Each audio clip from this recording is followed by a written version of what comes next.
क्या हम सबको ये बात पता है कि जो रिसर्च जो होती है, रिसर्चर्स जो होते हैं, उन्होंने एस्टिमेट किया है कि 95% ऑफ आवर थॉट, फीलिंग्स और मेमोरीज हमारे सबकॉन्शियस माइंड में स्टोर होती है। और ये बहुत सारी रिसर्चेस में आपने सुना होगा, बहुत जगह बात करते हुए देखा होगा कि 95% जो हमारी थॉट्स हैं, हमारी फीलिंग्स हैं और हमारी मेमोरीज हैं, हमारे सबकॉन्शियस में जाकर स्टोर होती हैं। सिर्फ 5% ऐसी होती है जो हम कॉन्शियसली सोचते या कंट्रोल करते हैं।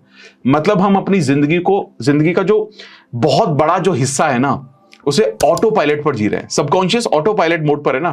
क्या कभी आपने ये सब सोचा है कि सुबह से लेकर रात तक जो हैबिट्स और रिएक्शन रिपीट होते हैं, जैसे कि ब्रश करना, ड्राइव करना, बात करना, नेगेटिव सेल्फ टॉक करना, ये सब सबकॉन्शियस माइंड की वजह से होता है। आपने देखा होगा जब आप पहली बार जब गाड़ी ड्राइव करते हो कितने कॉन्शियस होते हो, है ना। कॉन्शियस होते हो, गियर लगाना है, ब्रेक लगाने हैं, हर चीज के बारे में कॉन्शियस। आप स्कूटी चलाते हो, बाइक चलाते हो, गाड़ी चलाते हो, लेकिन आने के बाद आप देखते हो कौन से गियर पे गाड़ी चला रहे हो, कुछ नहीं देखते हो। आपका सबकॉन्शियस उसको उस मेमोरी को अपने पास कैप्चर कर लेता है और वो बाय डिफॉल्ट प्ले होने लगता है। आपको उसके ऊपर कंट्रोल की जरूरत नहीं पड़ती। बेसिकली सबकॉन्शियस का काम क्या है? हमारे सबकॉन्शियस का काम होता है हमारे कामों को आसान बनाना, हमारे जीवन को आसान बनाना और चीजों को ऑटो पायलट पर चलाना, ताकि उसके लिए एफर्ट ना लगाने पड़े। ठीक है। तो अब जब हम ये बात समझते हैं तो एक और बहुत इंटरेस्टिंग फैक्ट है, वो है कि हमारा जो ब्रेन है वो हर second 11 million bits of information absorb करता है। 11 million bits of information absorb करता है। पर आपको पता है जो कॉन्शियस माइंड है वो सिर्फ 40 बिट्स प्रोसेस कर सकता है। आप ये समझिए कि हमारा पूरा जो ब्रेन है वो 11 मिलियन बिट्स ऑफ इंफॉर्मेशन को प्रोसेस कर रहा है, एब्जॉर्ब कर रहा है, और कॉन्शियस माइंड सिर्फ 40 बिट को प्रोसेस कर सकता है। Can you imagine that difference? आप ये सोचिए, एक छोटा सा प्रोसेसर जो सिर्फ इंपॉर्टेंट चीजें फिल्टर करता है, बाकी सब कुछ सबकॉन्शियस माइंड हैंडल करता है। 40, सोचो कॉन्शियस के पास कितना है? सिर्फ 40। बाकी सब किसके पास है? सबकॉन्शियस माइंड के पास। तो मन को अक्सर आइसबर्ग देखा है, आइसबर्ग से कंपेयर किया गया है। पानी के ऊपर वो छोटा सा दिखता है, लेकिन छोटी सी टिप ही दिखती है उसकी, लेकिन वो जो नीचे जो सबकॉन्शियस है वो बहुत बड़ा है। ठीक है, यानी कि जो कॉन्शियस माइंड क्या है, वो हमारी एक्टिव अवेयरनेस हो गया ना, और पानी के नीचे छुपा हुआ है बहुत बड़ा हिस्सा हमारा सबकॉन्शियस, या आप उसको अनकॉन्शियस माइंड भी बोल सकते हैं, जिसमें हमारे बिलीफ्स होते हैं, हमारे इमोशंस होते हैं, मेमोरीज होती हैं, ये सब छुपे होते हैं। जैसे आइसबर्ग का जो बड़ा हिस्सा नजर नहीं आता, वैसे ही हमारे सबकॉन्शियस पैटर्न हमें दिखते नहीं है, पर वो साइलेंटली हमारी जिंदगी को इन्फ्लुएंस करते रहते हैं। जो बिलीव्स हमने बचपन से लेकर अब तक आज तक कलेक्ट किए हैं, चाहे वो एक्सपीरियंसेस से कहें, अच्छे एक्सपीरियंसेस से, वक्त के साथ बुरे एक्सपीरियंसेस से, कैसे भी, जो बिलीव हमने बचपन से लेकर आज तक कलेक्ट किए, इकट्ठे किए हैं, कुछ भी हो सकता है कि मैं बहुत सही हूं, मैं बहुत सुंदर दिखता हूं, मैं बहुत लायक हूं, मैं डिजर्विंग हूं, या मैं कैपेबल नहीं हूं, पैसा कमाना मुश्किल है, मुझे पब्लिक स्पीकिंग से डर लगता है, मुझे लोगों से बात करने में डर लगता है। ये सब अंदर गहरे बैठे प्रोग्राम की तरह काम करते हैं। आज की जो ये वर्कशॉप है जो हम करने जा रहे हैं, इस गोल का जो मेन गोल यही है कि हमारे दिमाग की इस हिडन पावर को एक साइंटिफिक बेसिस के साथ समझें और फिर जाने ऐसी टेक्निक्स के बारे में जिसे हम अपनी सक्सेस को अट्रैक्ट करने के लिए अपने सबकॉन्शियस को रिप्रोग्राम कर सके। और बहुत सारी चीजों के बारे में जानेंगे हम। Brain waves, alpha, beta, theta, gamma, इन सब के बारे में जानेंगे। ये क्या होती हैं, फ्रीक्वेंसी क्या है, मैनिफेस्टेशन में इनका क्या रोल है। हम देखेंगे कि कैसे NLP, hypnosis, affirmations, visualisation, meditation, neuroplasticity और हैबिट्स, कुछ ऐसी हैबिट्स जिन टेक्निक्स को कंबाइन करके हम माइंड को दोबारा से प्रोग्राम कर सकते हैं, रीप्रोग्राम कर सकते हैं। बीच बीच में मैं बहुत सारी स्टोरीज और साइंटिफिक स्टडीज भी शेयर करता रहूंगा, ताकि आपको ना आज के बाद ना ये समझने में बिल्कुल दिक्कत नहीं आए, या ये बिलीफ एक कोर आपका बिल्ड हो जाए कि भाई मैं जब चाहे मैं अपने माइंड को बदल सकता हूं, जब चाहे मैं सक्सेसफुल हो सकता हूं, इट इज ऑल हियर, ये सिर्फ यहां पर है। तो इसीलिए आज बहुत मजा आएगा। याद रखिए कि हमारे अंदर ना एक बहुत इनक्रेडिबल पावर है, बहुत incredible power.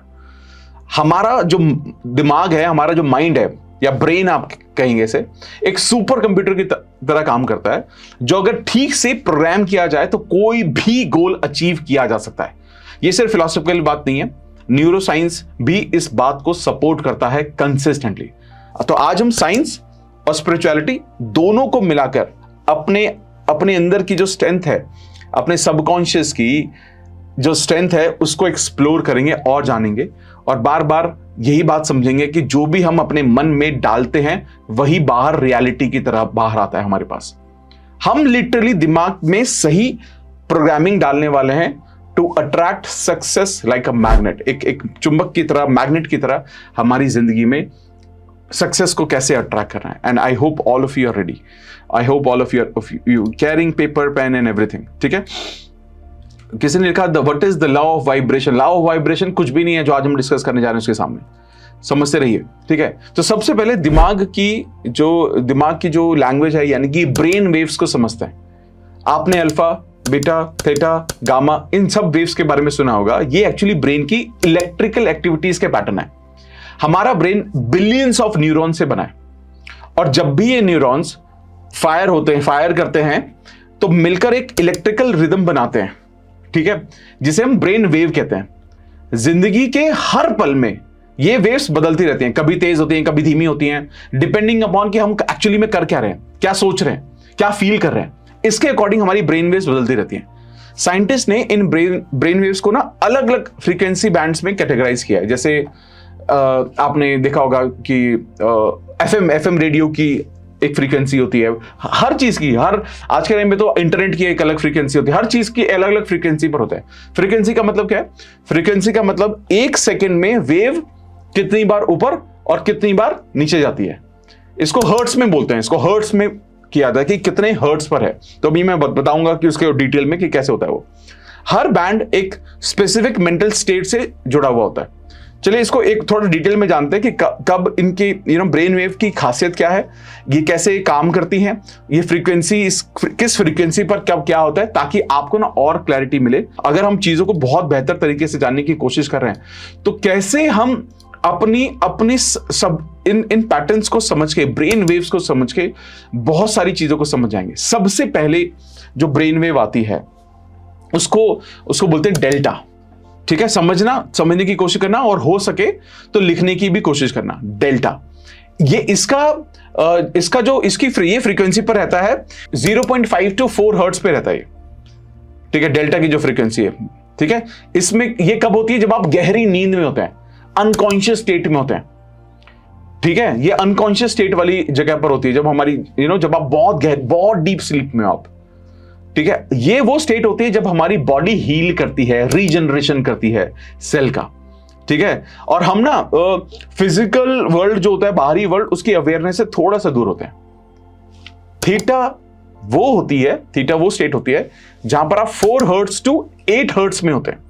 4 hertz to 8 hertz में ये थोड़ी ना लाइट स्लीप होती है, डीप, थोड़ा रिलैक्सेशन वाली, हल्की सी नींद आ रही है, लेकिन बहुत शांति महसूस होती है। ठीक है, इस वक्त हमारा सबकॉन्शियस माइंड बहुत एक्टिव होता है थीटा स्टेज में। क्रिएटिविटी पीक पर होती है, इंट्यूशन पीक पर होती है, इमेजिनेशन की पावर पीक पर होती है। ठीक है, अब इसके बाद आता है आपका अगला पड़ाव, जिसमें हम बोलते हैं अल्फा फ्रीक्वेंसी। ये जो फ्रीक्वेंसी है ये 8 हर्ट्ज टू 13 हर्ट्ज पर होती है। 8 हर्ट्ज टू 13 हर्ट्ज पर ये हमारा रिलैक्स्ड होते तो हम रिलैक्स ही इस स्टेट में भी, लेकिन एक अलर्ट स्टेट में होते हैं। अलर्ट स्टेट में होते हैं यानी कि एक रिफ्लेक्शन मोड में होते हैं। जब आप ना बहुत काम भी होते हो, लेकिन आप चीजों को समझ पा रहे होते हो, गहरी सांस ले पा रहे होते हो, कुछ चीजों को सोच पा रहे होते हो। इस वक्त अल्फा वेव्स डोमिनेट करती हैं। उसके बाद आता है बीटा। 13 से 30 तक बीटा स्टेट होती है, जिसमें हम नॉर्मल जो वेकिंग कॉन्शियसनेस स्टेज में होते हैं, जब जगे हुए होते हैं तब। ठीक है, इसमें एक्टिव थिंकिंग होती है, अलर्टनेस होती है। जब हम पूरा ध्यान लगाकर, जैसे मैं अभी बीटा स्टेट में होगा, पूरा ध्यान लगाकर मैं काम कर रहा हूं, लॉजिक यूज कर रहा हूं, मैं कभी परेशान भी हूं, मैं एंजाइटी भी मुझे है, तो मैं बिल्कुल अवेयर हूं कि मेरे साथ आसपास क्या हो रहा है। उसके बाद जो आता है सबसे ऊपर, वो होती है 30 हर्ट्ज से लेकर 100 हर्ट्ज तक। ये पीक अवेयरनेस होती है। मतलब वो कहते हैं वो जागरूकता, अवेयरनेस की पीक स्टेज। ठीक है, ये आहा मूवमेंट वाली होती है कि, और ये तब एक्टिव होती है जब आप एक ना मतलब एक ऐसे इवॉल्व हो चुके होते हो जहां जिस स्टेज तक सब पहुंचना चाहते हैं। अब ये जो ब्रेन वेव्स हैं, इसका थोड़ा सा लॉजिक समझते हैं। जो ये ब्रेन वेव्स हैं ये ना हर वक्त चेंज होती रहती है, हर वक्त। मतलब ऐसा नहीं है कि एक कभी आप अपनी ब्रेन वेव्स, एक ही तरह की ब्रेन वेव आपके माइंड में चलती रहेगी, ऐसा बिल्कुल भी जरूरी नहीं है। हर वक्त हमारी जो ब्रेन वेव्स हैं उनकी शेप बदलती रहती है डिपेंडिंग अपॉन, ठीक है, डिपेंडिंग अपॉन आप क्या सोच रहे हो, क्या समझ रहे हो, किस स्टेट में हो। लेकिन एक समय पर नॉर्मली क्या होता है, 2-3 ब्रेन वेव्स भी काम कर रही होती हैं, लेकिन एक डोमिनेट एक ही करती है। मतलब ऐसा नहीं होगा कि थीटा के वक्त भी बीटा भी है और वो भी है, एक्टिवेट हो सकते हैं, लेकिन तीनों में से डोमिनेंस एक का ही होगा, मतलब मेजर रोल एक का ही होगा। तो इसीलिए आप एक प्राइम फ्रीक्वेंसी की स्टेट आपकी एक ही होती है, बाकी थोड़ी थोड़ी फ्रीक्वेंसी अलग अलग होती है, लेकिन कंसीडर नहीं करते उनको। जैसे अभी शायद आप बीटा स्टेट में होंगे क्योंकि आप मुझे ध्यान से सुन रहे हो, देख रहे हो। अगर आप अभी आंखें बंद करके लंबी गहरी सांसें लेने लग जाएं तो आप अल्फा स्टेट में शिफ्ट कर जाएंगे।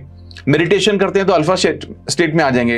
रात में धीरे धीरे जब आप बीटा से अल्फा में आ जाते हैं, जब फिर थीटा से आप फाइनली डेल्टा में चले जाते हैं। ये अलग अलग स्टेट में आप वो मूव करते ही रहते हैं, ठीक है, वो मूव करते रहते हैं। लेकिन ये समझना यहां पर बहुत ज्यादा इंपॉर्टेंट हो जाएगा कि ब्रेन वेव्स का ना हमारे सबकॉन्शियस से क्या लेना देना है। उससे क्या होता है, सबकॉन्शियस प्रोग्रामिंग से इनका लेना देना क्या है, बहुत कुछ, बहुत बड़ा कनेक्शन है। जितनी स्लो वेव कौन कौन सी है, अल्फा और थीटा। जितनी स्लो वेव होंगी उतना ज्यादा सबकॉन्शियस माइंड ओपन होता है, चाहे वो अल्फा स्टेट हो चाहे वो थीटा स्टेट हो। जैसे बीटा स्टेट में हम फास्ट होते हैं, अलर्ट होते हैं, अल्फा स्टेट में थोड़े से स्लो होते हैं, रिलैक्सेशन की ओर जाते हैं। हमारा कॉन्शियस जो है ना, कॉन्शियस गार्ड नीचे होने लगता है और अंदर के माइंड के सजेशन को एक्सेप्ट करने लगता है। तो ध्यान रखिए, आप में से जितने भी लोग मेडिटेशन को अडॉप्ट करते हैं, चाहे वो किसी के साथ भी करते हो, अकेले करते हो, किसी के साथ बैठ के करते हो, I am telling you, your manifestation power, your manifestation speed, your manifestation intensity, your intuition, ये इतना स्ट्रांग होगा या आने वाले वक्त में हो जाएगा, आपको ये पता भी नहीं चलेगा। मतलब you gonna be rocking in life, I am telling you. क्योंकि आप क्या कर रहे हो ना, मैनिफेस्टेशन से पहले आप मेडिटेशन के जरिए सही ब्रेन वेव को एक्टिव कर रहे हो, ठीक है ना, यू गेटिंग इट। तो अल्टीमेटली ये कितना इंपॉर्टेंट है, अल्टीमेटली कितना इंपॉर्टेंट है। प्राणायाम, ये सब ब्रीदिंग एक्सरसाइज है, all these are great, all these are great, ठीक है। तो अब ये सब योग का ही हिस्सा है, प्राणायाम, मेडिटेशन, ये सब योग का ही हिस्सा है।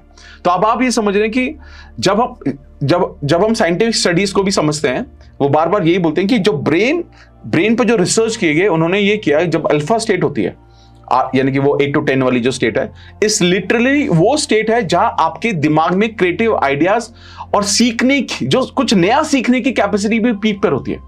तो अल्फा को एक गेटवे टू सबकॉन्शियस भी बोला गया है। थीटा को आप सबकॉन्शियस का वो एरिया, हम जिसको बोलते हैं, हम सबकॉन्शियस के एरिया की तरह कंसीडर किया गया है। इनफैक्ट जब आप अल्फा थीटा का जो पूरा एक बॉर्डर है 7 to 8 हर्ट्ज को, जब माइंड प्रोग्रामिंग के लिए बेस्ट जिसको माना गया है, इस रेंज में इंसान इतना रिलैक्स होता है ना, उसकी विजुअलाइजेशन पावर बहुत स्ट्रांग हो जाती है। जैसे बहुत सारे लोग क्या बोलते हैं कि मैं विजुअलाइजेशन नहीं कर पाता, मैं सोच नहीं पाता। तो इसका मतलब ये क्या है कि आपकी जो ब्रेन वेव है ना, वो सही फ्रीक्वेंसी पर नहीं है, वो सही जगह पर नहीं है, इसलिए आप नहीं कर पा रहे। जब आप उसको सही ब्रेन वेव को सही फ्रीक्वेंसी पर लेकर आते हैं तो आप विजुअलाइजेशन भी कर पाते हैं, और नया मेंटल जो प्रोग्राम है वो दिमाग में डीपली सेट हो जाता है। हिप्नोथेरेपिस्ट भी अक्सर अपने क्लाइंट को मीडियम ट्रांस में स्टेट तक लेकर जाते हैं, ठीक है, जो कहां पर होती है, जो थीटा बॉर्डर पर ही होती है, ताकि वो पुरानी बिलीव्स को बदलकर नए सजेशन डाल सकें। बहुत सारे लोग बोलते हैं यार ये जितने भी हीलर होते हैं ये ऐसे लिटा देते हैं, कुछ करते रहते हैं, लेकिन आपको पता नहीं है, ये सब लोग जितने भी हीलर हैं, अलग अलग बहुत सारे साइंस है इसके बारे में, तो ठीक है, वो आपकी ब्रेन वेव्स को मूव करते हैं। हो सकता है, मैं नहीं कह रहा हूं कि सबको हो सकता है इस बारे में ज्यादा पता भी ना हो, लेकिन जिस तरह से वो चीजों को ट्रीट करते हैं, सबसे पहले हमारी ब्रेन वेव्स पर इंपैक्ट होता है, और उस वक्त पर बहुत सारी जो चीजें जो होती हैं, छोटी छोटी बिलीव्स, रॉन्ग बिलीव्स, ये वो जो हमारी लाइफ के लिए सपोर्ट नहीं करते हैं, वो सारे के सारे बिलीव्स हमारे माइंड से निकलने लगते हैं। और यही ब्यूटी है, यही समझना है। एक बहुत मजेदार फैक्ट आपने हो सकता है, I'm श्योर सुना होगा, बचपन के बारे में, चाइल्डहुड के बारे में, बच्चों के बारे में। जब हम छोटे बच्चे होते हैं, जन्म से लेकर 7 साल की उम्र तक हमारे दिमाग में थीटा वेव्स बहुत ज्यादा डोमिनेंट होती हैं। आपने नोटिस किया होगा कि छोटे बच्चे जो होते हैं ना, वो इमेजिनेशन में खोए रहते हैं, एक इमेजिनरी दुनिया में जीते हैं। उसका कारण सबसे बड़ा यह है क्योंकि वो ज्यादातर थीटा स्टेट में होते हैं, जो हिप्नोसिस का ही स्टेट है। इसी वजह से पहले 7 साल में बच्चे बिना किसी क्रिटिकल फिल्टर के सब कुछ एब्जॉर्व कर लेते हैं, चाहे वो अच्छा हो या खराब हो। इसलिए मैं बोलता हूं, जिस घर में बच्चे हैं उस घर का वातावरण आपको ठीक करना ही पड़ेगा, वरना वो बिना फिल्ट्रेशन के सब कुछ लेते रहेंगे। लाइफ के जो रूल्स हैं, लैंग्वेज हैं, बिहेवियरल पैटर्न है, सब सीधे डायरेक्टली सबकॉन्शियस में डाउनलोड हो जाते हैं। साइकोलॉजी में कहते हैं, give me a child until age 7 and I will show you the man. समझ रहे हो आप इसका मतलब आप एक बच्चे को 7 साल की उम्र तक मुझे दे दो, मैं बता दूंगा कि how the kind of person he और शी विल बिकम। मतलब इनिशियल 7 साल की कंडीशनिंग हमारी आगे की जिंदगी की स्क्रिप्ट लिख देती है। हम सभी ने अपने बिलीफ्स का फाउंडेशन बचपन में ही सेट किया है ना, चाहे वो पैसे को लेकर बिलीफ हो, सेल्फ वर्थ हो, रिलेशनशिप हो, नेबर्स हो, चाहे काम हो, चाहे लाइफस्टाइल हो, चाहे रिलेशनशिप हो, चाहे कुछ भी हो। ये पैटर्न हमारे पहले बचपन में बन चुके हैं। और मोस्ट ऑफ इट जो ज्यादातर है ना, वो जो थीटा स्टेट में है और हमने स्पॉन्ज की तरह अब्सॉर्ब कर लिया। अब दिक्कत ये है कि बड़े होकर भी ना हमें उन्हीं पुराने प्रोग्राम के हिसाब से चल रहे होते हैं हम लोग, हमें से बहुत सारे लोग, बिना कभी क्वेश्चन के कि ऐसे क्यों है। हमें लगता है ऐसा ही होता है। जैसे बहुत सारे लोगों का, ये गलत नहीं है, ये हो सकता है सही हो, बहुत सारे लोगों को लगता है कि यार पैसा कमाना यार मुश्किल तो होता ही होगा ना यार, होता ही होगा ना। अब ये बिलीफ है। आप अंबानी के बेटे को पूछो, क्या उसको सेम बिलीफ होता होगा कि पैसे कमाना मुश्किल है? नहीं, उसके लिए कोई और चैलेंज होगा यार। तो आप ये सोचिए कहां से आया ये आया जिस तरह से हमने मनी के लैंग्वेज के बारे में बात की। अब ये सोचो, लोग अलग हैं, और ये मैं नहीं कह रहा हूं ये सिर्फ अमीर लोगों के साथ होता है, ये बहुत सारे अलग अलग थॉट जो बचपन से मिले हुए होते हैं उनसे होता है। फॉर एग्जाम्पल आप ये देखिए, आज आपने कंसिस्टेंटली ये पैटर्न देखा होगा कि एक जो लॉयर है, मान लो लॉ की डिग्री बहुत मेहनत से मिलती है, लॉयर का बेटा ना आसानी से लॉयर कैसे बन जाता है, एक डॉक्टर का बेटा आसानी से डॉक्टर कैसे बन जाता है, आप बताओ। वरना बोलते हैं यार डॉक्टर बनना यार बहुत मुश्किल काम है, बहुत तपस्या लगती है, बहुत पढ़ना पड़ता है। लेकिन एक डॉक्टर का बेटा कैसे आसानी से बन जाता है? एक हीरो का बेटा हीरो कैसे बन जाता है? कभी आपने सोचा ये बात? क्यों पता है? क्योंकि ना उसकी जो मेंटल कंडीशनिंग होती है ना, बचपन से जो उसे दिया गया होता है, जो उसने देखा होता है, जो उसने समझा होता है, वो होता है कि ये तो हो ही जाएगा यार, ये तो रीचेबल है ही, यहां तक तो मैं पहुंच ही जाऊंगा।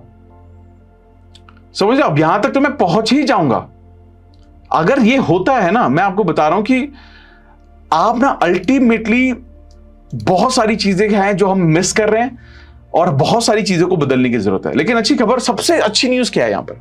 सबसे अच्छी न्यूज कि अडल्ट ब्रेन भी चेंज हो सकता है, नए प्रोग्राम सीख सकता है। जैसे बचपन में हमारे पेरेंट्स को नहीं पता था, हम में से बहुत सारे लोगों के पेरेंट्स को नहीं पता था कि यार ये पॉजिटिव थिंकिंग क्या होती है, लॉ ऑफ अट्रैक्शन क्या होता है, ये सारी चीजें उनको पता था क्या? बिल्कुल नहीं पता था। उनको कोई आइडिया नहीं था कि ये सब चीजें क्या होती है। लेकिन उन्होंने अपने बेस्ट तरीके से जो हमें समझा सकते थे, सिखा सकते थे, उन्होंने सिखाया। लेकिन हमें कुछ दिन के बाद पता चला, कुछ सालों के बाद पता चला कि यार ये शायद ये सारी जो थॉट्स है ना उतनी अच्छी नहीं है हमारे लिए, हमारी सेहत के लिए, हमारे माइंड के लिए उतनी अच्छी थॉट्स नहीं है। फिर हमने इसको बदलना शुरू किया। करेक्ट है। आज और हम में से बहुत सारे लोग सक्सेसफुली इसको बदल भी पाए हैं। मैं उनमें से बहुत बड़ा एग्जाम्पल हूं, बहुत बड़ा एग्जाम्पल कि मैंने अपने माइंड को कैसे बदला। लेकिन ये सबसे खूबसूरत चीज है कि हम सब बदल सकते हैं, तरीके अलग होते हैं। बस बड़े होने पर कॉन्शियस माइंड में ना एक गेटकीपर की तरह बन जाता है। इसलिए हमें कॉन्शियसली बहुत सारी टेक्निक यूज करनी पड़ती है उस गेट को पार करने में। अब वो टेक्निक्स क्या हैं? जैसे मैंने कहा, मेडिटेशन है, हिप्नोसिस है, ठीक है, जिसके जरिए हम अल्फा और थीटा स्टेट में पहुंचते हैं। अफर्मेशन विजुअलाइजेशन है, ये हमारे जो जिस भी स्टेट में हम आते हैं उसको नई थॉट देता है। रिपीटिशन है, हैबिट्स हैं, उनको सॉलिडिफाई करता है, उनको स्ट्रांग करता है। अब इन पे हम डिटेल में आगे जानने वाले हैं कि कैसे इसके बारे में हम समझेंगे। लेकिन हमें बार बार यही समझना पड़ेगा कि हम जब तक चाहेंगे तब तक अपने ब्रेन को बदल सकते हैं। और इसको समझने के लिए कॉन्सेप्ट है बहुत ही इंपॉर्टेंट, जिसको आप ब्रेन प्लास्टिसिटी भी बोलते हैं या न्यूरोप्लास्टिसिटी भी बोलते हैं, आपने सुना होगा कि ये होता है।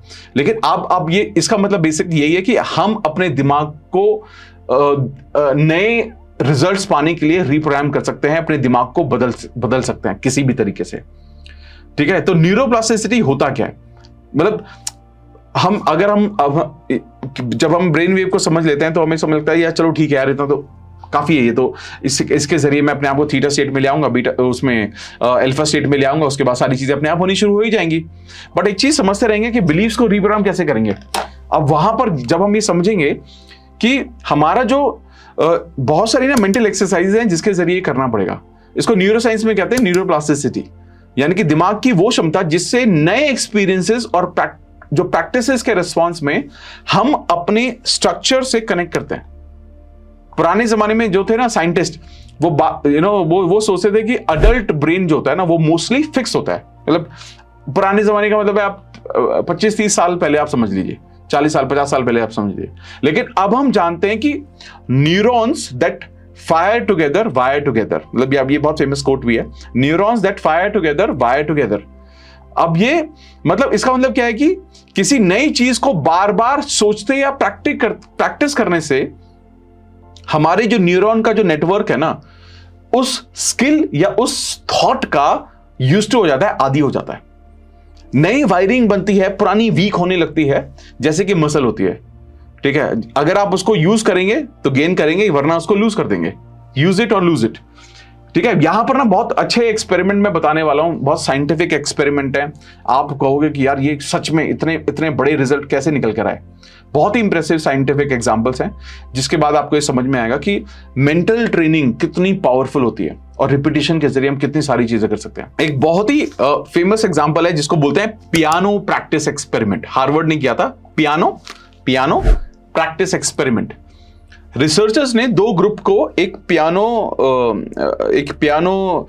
बजाने वाली जगह पर लेके गए। दो ग्रुप में बांटा गया। ग्रुप 1 ने सच में पियानो बजाया डेली 2 घंटे 5 दिन तक, और ग्रुप 2 ने अपने दिमाग में इमेजिनेशन किया कि वो पियानो बजा रहे हैं, ठीक है, और हाथ भी एक्चुअल पियानो की तरह मूव नहीं किए, बस सोचा उसके बारे में पूरा। दोनों ग्रुप को रोज, मतलब जो एक something called TMC, transcranial magnetic stimulation, ठीक है, दोनों ग्रुप को रोज TMC के जरिए उनके ब्रेन को मेजर किया गया। अब उसमें क्या हुआ ना, उसमें बहुत ही हैरानी वाली बात क्या निकली कि 5 दिन बाद ये पाया गया कि दोनों ग्रुप के जो ब्रेन मैप एक्सपैंड हुए थे, दोनों ग्रुप के।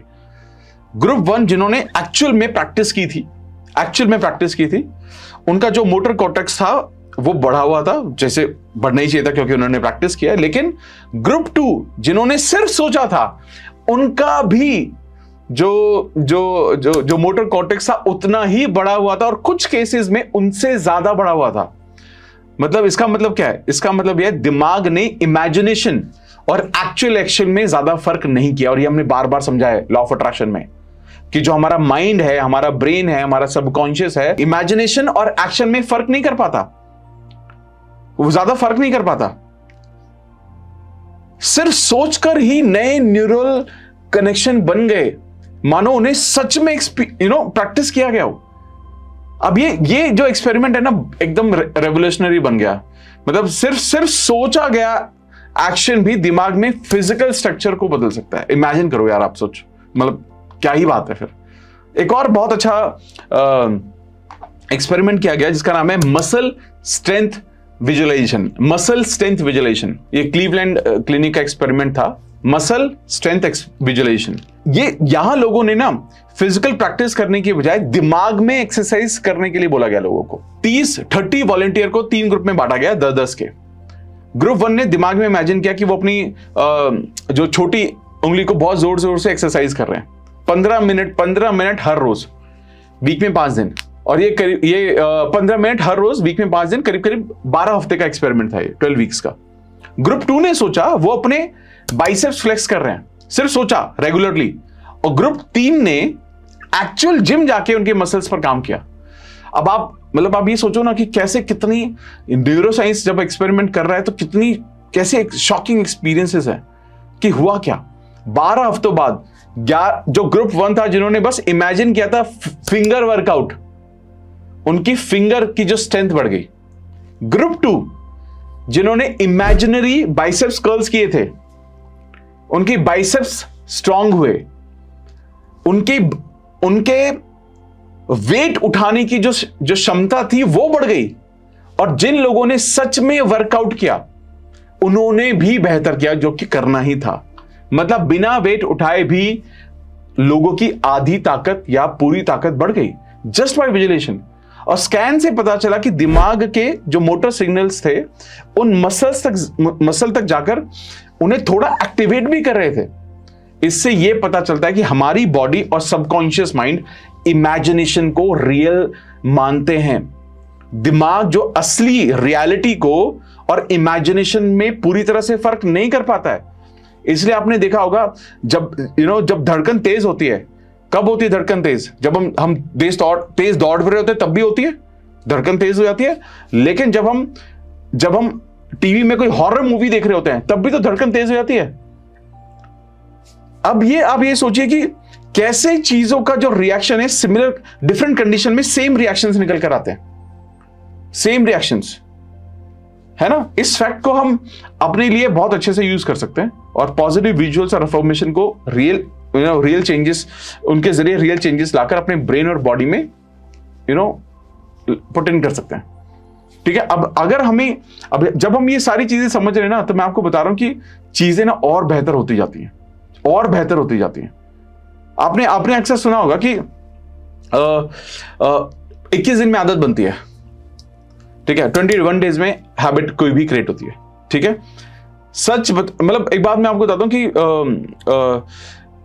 ये ना कई बार ना एक मिथ की तरह है, क्योंकि हर जगह बहुत अलग अलग तरह के एक्सपेरिमेंट किए जा रहे हैं। रियल रिसर्च बताती है, जो रिसेंटली हुई, उन्होंने बताया हैबिट फॉर्मेशन में एक्चुअली ज्यादा वक्त लगता है, और ये ना हर इंसान में वेरी करता है। 2009 में एक बहुत फेमस स्टडी की गई यूनिवर्सिटी कॉलेज लंदन में, ठीक है। उसमें उन्होंने क्या पाया कि नई हैबिट्स को बहुत स्ट्रांग बनाने में कुछ लोगों को 18 दिन लगे, लेकिन कुछ लोगों को 254 डेज भी लगे। 254 डेज भी लगे। एवरेज कितना था पता है? Almost around 60 days. इसका मतलब यह है कि अगर आप नए पॉजिटिव बिहेवियर, जैसे सुबह जल्दी उठना, मेडिटेशन करना, कुछ और भी, ये रोज रिपीट करते हैं, तो करीब करीब 2 महीने में वो आपके दिमाग में ऑटोमेट होने शुरू हो जाएंगे। यानी कि वो चीज सबकॉन्शियस रूटीन बन जाएगी, फिर उस पर ज्यादा विल पावर खर्च करनी ही नहीं पड़ेगी। तो कंसिस्टेंसी की है, रिपीटिशन की है। ब्रेन धीरे धीरे नए न्यूरॉन्स कनेक्ट करता है, और हर रिपीटिशन के साथ एक और मजबूत न्यूरल हाईवे बना देता है। शुरुआत में 1-2 हफ्ते में मुश्किल होता है, obviously because of the old programming, पुरानी प्रोग्रामिंग की वजह से वो खींचती है हमें। लेकिन अगर आप लगे रहें तो दिमाग मतलब आपसे ना हार मानकर वो नए पैटर्न्स को अप्लाई कर ही लेता है, नए पैटर्न्स को अपना लेता ही है, कुछ भी करके। रिसर्च कहते हैं कि आधे से ज्यादा लोग 1 महीने के अंदर ही गिव अप कर देते हैं, और 90% लोग 3 महीने के अंदर छोड़ देते हैं। क्योंकि ना हम ज्यादातर ये सोच के बैठे हुए थे कि 21 दिन में ना हैबिट बन जाएगी। लेकिन अब आपको अगर ये बात पता है कि कम से कम किसी भी हैबिट को बनाने में 60 दिन या उससे ज्यादा लग सकते हैं, 60 तो एवरेज है, आपके लिए कुछ अलग हो सकता है, तब तक आपको बहुत सारी चीजें कॉन्शियसली करनी पड़ेंगी, बार बार करनी पड़ेंगी, उनको रिपीट करना पड़ेगा। लेकिन चेंज आएगा, ये कंफर्म्ड है। आप बस रोज छोटा छोटा स्टेप जो है ना वो लेते रहो, और हमेशा ना आप ये धीरे धीरे आपको समझ में आएगा, जो आपका ब्रेन है ना वो बाय डिफॉल्ट अपने आप रिवायर हो जाएगा। ये साइंटिफिक, ये जो पेशेंस का जो खेल है ना, ये मैजिक नहीं है, ये मैजिक क्रिएट करता है। मैजिक जैसा लगता तो है, लेकिन मैजिक क्रिएट करता है, ठीक है ना। तो अब जब आप ना एक एग्जांपल देता हूं, इसको हम ना ये बोलते हैं रीराइटिंग इमोशनल मेमोरीज, मेमोरी रिकंसोलिडेशन भी बोलते हैं, रीराइटिंग इमोशनल मेमोरीज, ठीक है। थोड़ा एडवांस न्यूरो साइंस है, बट बहुत इंटरेस्टिंग है, इसलिए यहां पर शेयर कर रहा हूं मैं। जब भी हम किसी पुरानी मेमोरी को याद करते हैं, उस वक्त हमारा दिमाग उस मेमोरी को दोबारा लिखने के लिए ओपन कर देता है। अब ये बहुत इंपॉर्टेंट है, ध्यान से समझना। आप में से बहुत सारे लोगों के लिए ये सॉल्यूशन हो सकता है। मैं रिपीट करता हूं मैंने क्या बोला। जब भी हम किसी पुरानी मेमोरी को याद करते हैं, उस वक्त हमारा जो दिमाग होता है ना, उस मेमोरी को दोबारा से लिखने के लिए या मॉडिफाई करने के लिए ओपन कर देता है। ठीक है, साइंटिस्ट जो है, जब इस पर रिसर्च किया गया तो उन्होंने इसको बोला मेमोरी कंसोलिडेशन। वो कहते हैं कि बेसिकली पुरानी यादें जो है ना, वो सीमेंटेड नहीं होती। जब हम उन्हें रिकॉल करते हैं, दोबारा से सोचते हैं उनके बारे में, तो थोड़ी देर के लिए वो फ्लेक्सिबल हो जाती हैं। और अगर उस टाइम हम एक नया पर्सपेक्टिव या इमोशन उसमें जोड़ दें, तो दोबारा स्टोर होते वक्त वो जो टाइम है ना, वो जो मेमोरी है ना, वो थोड़ी बदल जाती है। इसका मतलब क्या है? अब ध्यान से सुनना। इसका मतलब यह कि अगर आपके मन में कोई पुराना खराब एक्सपीरियंस है जो आपके बिलीव्स को नेगेटिवली इंपैक्ट कर रहा है या आज तक भी इंपैक्ट कर रहा है, कोई बचपन का ट्रॉमा जिससे आपको लगा कि यार मैं सेफ नहीं हूं, लोग अच्छे नहीं होते, पैसे कमाने मुश्किल है, I am not good enough, आपको कॉन्फिडेंस में बहुत नीचे लगता है, आपको लगता है मैं छोटा हूं, मोटा हूं, पतला हूं, गोरा हूं, काला हूं, बहुत सारी चीजें लगती हैं। तो आप इनर वर्क से उस मेमोरी को दोबारा याद करके कॉन्शियसली नया मीनिंग या एक नई एंडिंग देकर अपनी सबकॉन्शियस में उस इवेंट का जो असर है वो बदल सकते हैं।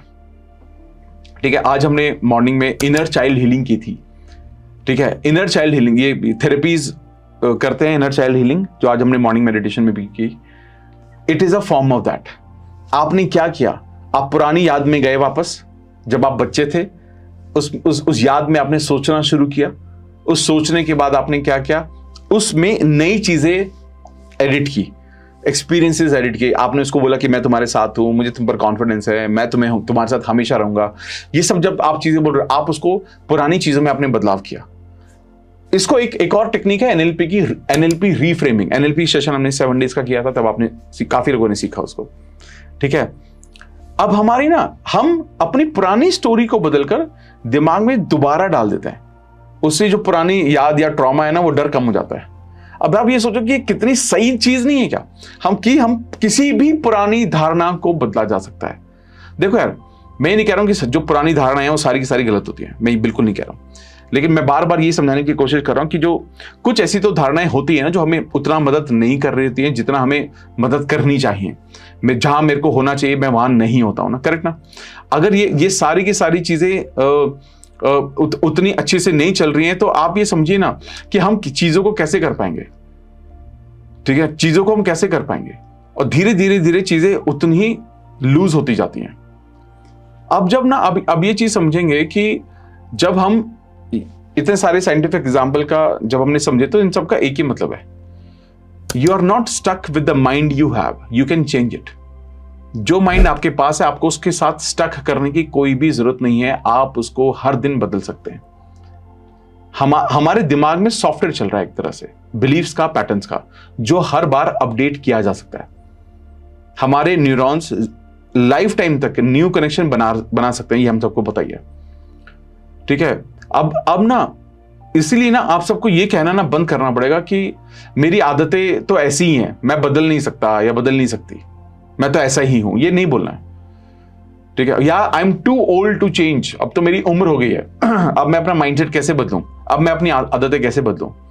क्योंकि न्यूरोप्लास्टिसिटी बार बार कहती है कि आप जब चाहे सीख कर, प्रैक्टिस करके अपने दिमाग को एक नया रूप दे सकते हैं, आप नया रूप दे सकते हैं।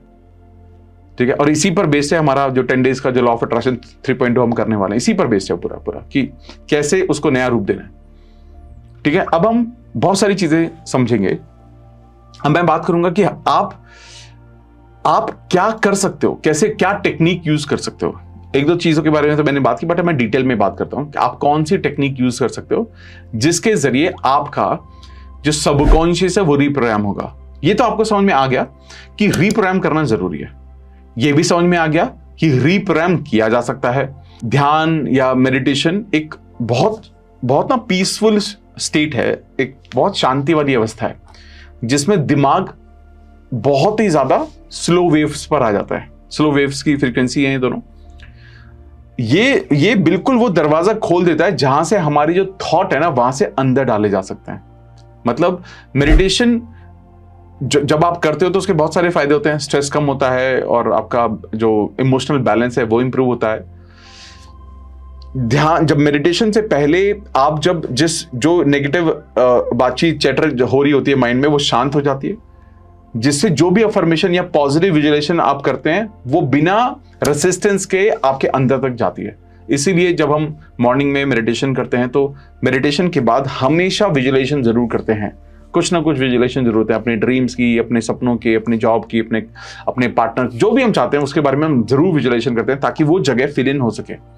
मेडिटेशन के बहुत सारे तरीके हैं। माइंडफुलनेस प्रैक्टिस कर लो। माइंडफुलनेस का मतलब क्या है? माइंडफुलनेस का वक्त है कि मल्टीटास्किंग को ना कहना। ठीक है, मल्टीटास्किंग को ना कहने का मतलब क्या है? एक वक्त पर एक काम को करना। ठीक है, खाना खाते वक्त सिर्फ खाना खाना, वॉशरूम जाते वक्त सिर्फ बिना फोन के जाना, और जब आप फोन पे हो किसी से बात करें तो लैपटॉप पर मत देखना, टीवी मत देखना, जब टीवी देख रहे हो तो खाना मत खाना, जब खाना खा रहे हो तो सिर्फ खाना खाना, और किसी से बात मत करना या टीवी मत देखना। एक वक्त पर एक काम करने की आदत डालो।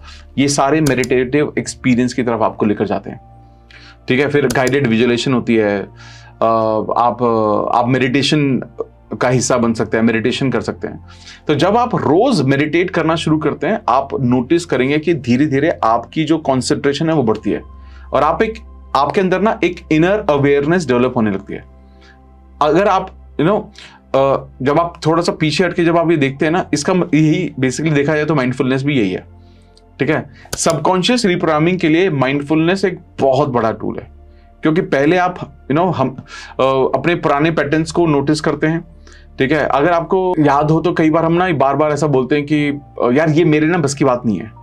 सेल्फ टॉक करते हैं हम, है ना? तो हम पूरे दिन में जो जितनी सारी हम बातें करते हैं, इसमें सबसे ज्यादा बातचीत हम किससे करते हैं? इसमें सबसे ज्यादा बातचीत हम खुद से करते हैं, खुद के साथ। ठीक है, अब जब हम खुद के साथ बातचीत करते हैं और आप इस तरह की बातें बोलते हैं कि यार ये मेरे बस की नहीं है, ये तो मैं कर ही नहीं सकता, या तो ये तो बहुत मुश्किल है, तो आप ये सोचिए कि आप बदलेंगे कैसे। मेडिटेशन से ना वो अवेयरनेस आ जाती है, चेतना आ जाती है। आप एक ऑब्जर्वर बनना सीखते हैं और अपने थॉट्स को देख पाते हैं। देखो, कुछ लोग कहते हैं मेरा मन ना मेडिटेशन में लगता ही नहीं है, बहुत सारी चीजें माइंड में चलती रहती है। ये बिल्कुल नॉर्मल है।